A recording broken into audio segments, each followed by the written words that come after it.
델리는 2.2% 경제성장률을 1%대 1.8%로 낮춰 잡았습니다.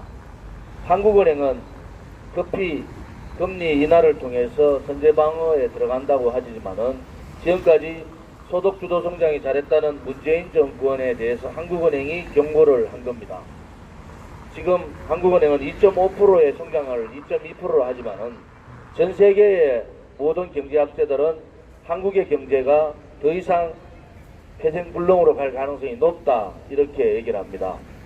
우선 박근혜 정부 때 한미 FTA 정말 최고의 베스트 한미 FTA를 했는데 지금의 더불어민주당이 야당일 때 한미 FTA 잘못했다고 그렇게 괴롭혔습니다. 그럼에도 불구하고 한미 FTA 재개정에 있어서 자동차, 철강 등 화학제품 이러한 부분에 대해서 미국에게 다 내줬습니다. 그리고 15조 원이라는 문재인 사회주의 독재정권의 유지를 위해서 미국의 무기를 15조 이상을 샀습니다.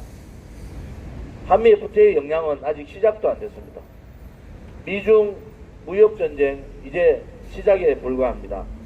이제 처음으로 미중 무역전쟁에 대한 영향이 들어오고 있습니다. 거기에다가 엎친 데 겹친 격으로 일본은 경제 보복을 시작했습니다. 결국은 과거에 얽매여서 현재와 미래를 버려버리는 그러한 우를 문재인 정권은 범하고 있다. 조국 민정수석은 민정수석 자리에서 내려와서 당당하게 얘기하는 것이 맞습니다. 청와대에 앉아서 친일, 반일 이러한 프레임을 가지고 다음 총선을 치르겠다는 얄팍한 수를 국민들은 다 알고 있습니다.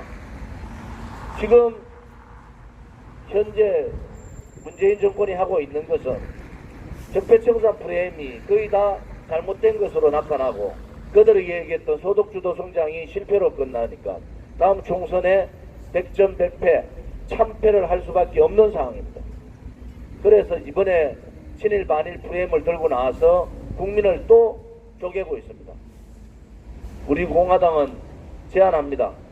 현직 국회의원부터 시작해서 차관급 이상 모든 친일 행적을 다 조사합시다. 그들이 어떤 행각을 했는지 실질적인 국민들한테 공개를 통해서 정말 누가 친일인지 누가 반일 활동을 했는지 명백하게 밝히자는 겁니다. 그냥 두리뭉실하게 묶어서 친일로 몰고 가는 선거 프레임으로 가는 것은 맞지 않다.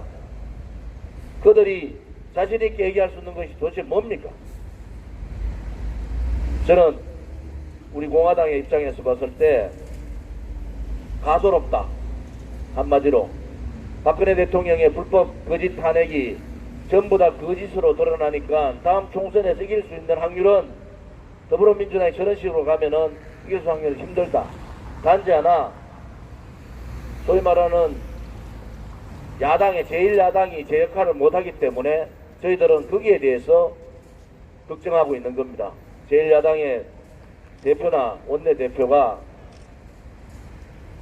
청와대 가서 황교안 대표가 청와대 가서 회담하고 나오자마자 저들은 뭐라고 합니까? 야당은 자유한국당을 친일 정당이라고 몰고 있습니다.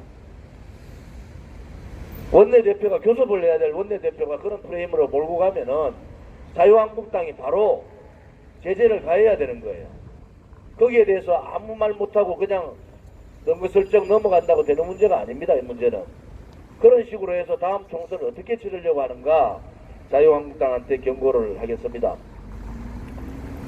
우리 공화당의 선막 당사에 대해서 다시 한 번 더 말씀드리면은 우리 공화당은 헌법적 가치를 지키고 있는 겁니다. 정당의 자유로운 활동 헌법적 8조 1항에서 3항까지의 헌법적 가치를 지키고 있다. 또 하나는 정당법에 의해서 우리는 명확한 법적 절차를 밟고 있다.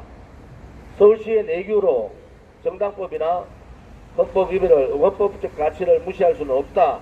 이것이 우리 공화당의 입장이고 또 우리가 하고자 하는 길이 우리 공화당의 이익을 위해서 하는 것이 아닙니다.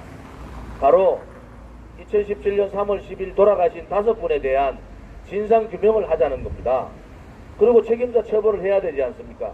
경찰이 수사를 받아야 될 경찰이 처벌을 받아야 될 경찰이 스스로 셀프 조사로 끝내버린 이 문제는 있을 수 없는 일이다.